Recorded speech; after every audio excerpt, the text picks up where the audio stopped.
और दूसरी अहम खबर आज की, मोदी सरकार में केंद्रीय रसायन और उर्वरक मंत्री निहाल चंद मेघवाल पर बलात्कार केस में पीड़ित को धमकाने के आरोप लगे हैं। खुद पीड़ित ने निहाल चंद मेघवाल पर धमकी देने और केस वापस लेने का दबाव बनाने का आरोप लगाया है और इन बीच कांग्रेस ने निहाल चंद मेघवाल का इस्तीफा भी मांगा है। साथ ही आपको बता दें कि दिल्ली में कांग्रेस की महिला मोर्चा आज प्रदर्शन कर रही है और निहाल चंद मेघवाल के इस्तीफे की मांग कर रही है। लगातार जो दबाव है वो बनाने की कोशिश कांग्रेस कर रही है, लेकिन फिलहाल इस पूरे मामले में जो कोर्ट की तरफ अगर हम देखें तो मामला कोर्ट में है। अगस्त तक फिलहाल राहत है निहाल चंद मेघवाल को, लेकिन इस पूरे मामले में पीड़ित का बयान बहुत मायने रखता है। पीड़िता ने मेघवाल पर लगाए आरोप, केस वापस लेने की धमकी के आरोप। पीड़िता ने सरकार से मांगी सुरक्षा। टीवी पर जो स्टिंग ऑपरेशन दिखाया गया उसमें मेरा ऐसा कोई बयान नहीं दिया गया। ये सब फर्जी और झूठ दिखाया जा रहा है, क्योंकि मैं 1.5 साल से ना ही जयपुर गई हूँ और ना ही दिल्ली अभी तक। केंद्रीय मंत्री निहाल चंद मेघवाल सहित 18 लोगों पर दुष्कर्म के आरोप लगाने वाली पीड़िता ने मंगलवार को प्रेस कॉन्फ्रेंस में ये बातें कही। इस प्रेस कॉन्फ्रेंस में पीड़िता ने ये भी बताया कि जिस तरीके से उस पर केस वापस लेने का दबाव बनाया जा रहा है, ऐसे में उसकी जान को खतरा है। निहाल चंद की तरफ से अभी 2 दिन पहले गांव में एक आदमी आया था, उसने बोला कि आपकी लड़की को नौकरी लगा देंगे और जो हो गया उसका नाम निकाल दो बाहर। और इसलिए वहाँ पे गांव की तरफ से काफी दबाव आ रहा है हमारे ऊपर। मुझे सुरक्षा भी चाहिए क्योंकि मुझे खतरा है उन लोगों से और वो मुझे जान से भी मार सकते हैं।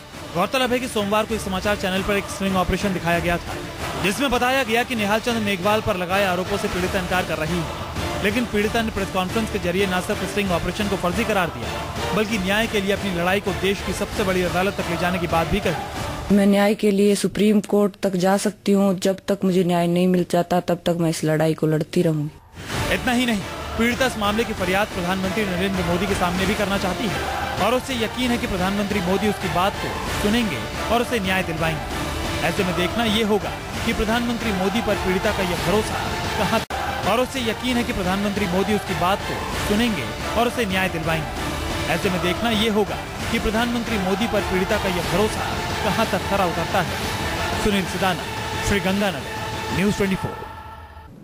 जहां मोदी सरकार के लिए महंगाई एक बड़ा मुद्दा है, इराक का संकट जिसका असर भारत पर पड़ रहा है और तमाम तरह की चुनौतियों से मोदी सरकार जूझ रही है, इस बीच निहाल चंद मेघवाल एक नई मुश्किल बनते दिख रहे हैं और सामाजिक संगठन भी निहाल चंद मेघवाल के इस्तीफे की मांग कर रहे हैं। कुछ प्रतिक्रियाएं आ रही हैं, आइए सुनिए। हमारी मांग साफ है कि निहाल चंद जो कि एक मिनिस्टर हैं, उनका नाम, उनको एक कोर्ट ने एक समन इशू किया है रेप केस के मामले में। जब एक और प्रधानमंत्री पार्लियामेंट में कहते हैं कि वो 0 टॉलरेंस रखेंगे महिला अत्याचार को लेके और खास तौर पे रेप को लेके, और दूसरी ओर उन्हीं का मंत्री का नाम जब रेप केस में आता है तो न तो प्रधानमंत्री उनका इस्तीफा मांगते हैं, न मिनिस्टर खुद इस्तीफा देते हैं। तो साफ तौर पे ये दिखाता है कि सरकार की सेंसिटिविटी, सरकार कितनी संवेदनशील है रेप को लेके, और साफ तौर पे भारतीय जनता पार्टी कितनी सेंसिटिव है या किस तरह संवेदनशील है रेप को लेके, ये दिखाता है। तुरंत उस मिनिस्टर का इस्तीफा होना चाहिए, नहीं तो वो पूरे केस को इन्फ्लुएंस करेंगे। और पहले ही पीड़िता कह चुकी है कि मिनिस्टर उन्हें धमका रहे हैं, उनको प्रलोभन दे रहे हैं उनका केस विड्रॉ करने के लिए। कितने शर्म की बात है कि निहाल चंद के ऊपर सिर्फ रेप का केस नहीं है, बल्कि उनके परिजन, उनके मित्र, उनके शुभचिंतक उस लड़की को धमका भी रहे हैं।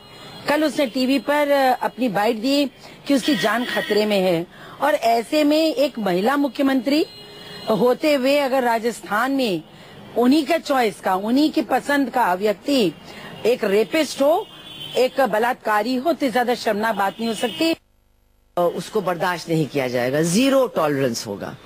लेकिन कथनी और करनी में बहुत बड़ा अंतर दिखाई दे रहा है, और जबकि नया जो कानून है महिला हिंसा के खिलाफ, उसमें बिल्कुल स्पष्ट है कि महिला का बयान, महिला का कथन ही सबसे ज्यादा जरूरी समझा जाएगा। और यही कसौटी है किसी भी सरकार की कि अपने अंदर शामिल लोगों के प्रति उसका क्या रवैया होगा। दूसरों के लिए कहना बहुत आसान है, उत्तर प्रदेश में जो कुछ हो रहा है उस पर बीजेपी के बयान आते हैं, वो बहुत आसान है। लेकिन उन्होंने राजस्थान से एक ही व्यक्ति को चिन्हित करके अपने मंत्रिमंडल में लिया, जिसके ऊपर पहले से ही बलात्कार जैसा बहुत गंभीर आरोप था, और सिर्फ बलात्कार ही नहीं, उस औरत का उसके पति द्वारा लंबे अरसे तक उत्पीड़न हुआ, जिसमें कई लोग शामिल थे, जिसमें ये मंत्री भी, निहाल चंद भी आरोपी हैं।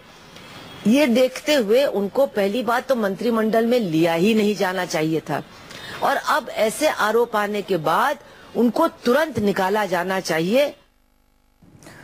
तो कैबिनेट मिनिस्टर निहाल चंद मेघवाल के खिलाफ आक्रामक सामाजिक संगठन और विरोधी, आपने देखा किस तरह से प्रतिक्रियाएं आ रही हैं। लेकिन इस बीच मणिशंकर अय्यर, जिनके निशाने पर अमूमन चुनावों से लेकर बाद तक रहते थे मोदी, कैसे वो इस पूरे मामले पर प्रतिक्रिया दे रहे हैं? निहाल चंद मेघवाल के इस्तीफे की कैसे कांग्रेस मांग कर रही है, सुनिए। मुझको लगता है कि जो उन्होंने कहा था कि ये हमारी नीति होगी, उसके अनुकूल जो मेघवाल को रखते हैं अपने मंत्रिमंडल में, मुझको नहीं लगता है कि दोनों कर सकते हैं। वो ही बताएं कि उनके यहाँ जीरो टॉलरेंस हो तो निहाल चंद मेघवाल को क्यों